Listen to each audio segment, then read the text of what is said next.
On a quiet evening in San Diego, the mansion was eerily silent. The members of the Heaven's Gate cult moved like phantoms through the halls, their faces serene but their eyes devoid of life. They were waiting. In the living room, Marshall Applewhite, their leader, spoke in a calm, almost hypnotic voice. He reassured them that this was their path to salvation. "The comet Hale-Bopp is our sign," he intoned. "The spacecraft traveling behind it will take us to the next level." Faces lit up with a somber kind of joy.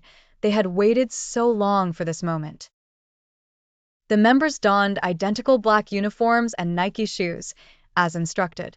In their pockets, they carried a $5 bill and some quarters, a symbolic payment for their cosmic journey. The ritual began. In shifts, they swallowed a lethal mixture of phenobarbital and applesauce, washing it down with vodka. One by one, they lay down on beds, covering themselves with purple shrouds. Hours later, the mansion was filled with the smell of death.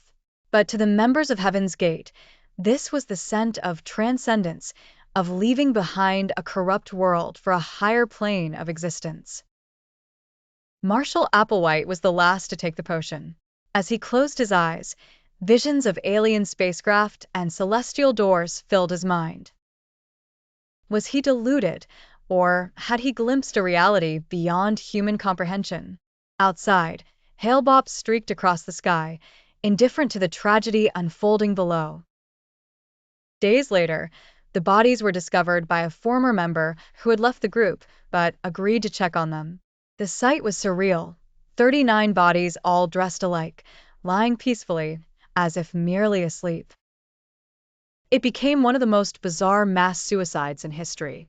The media buzzed with morbid fascination, but for those who followed Marshall Applewhite, it was a final act of faith.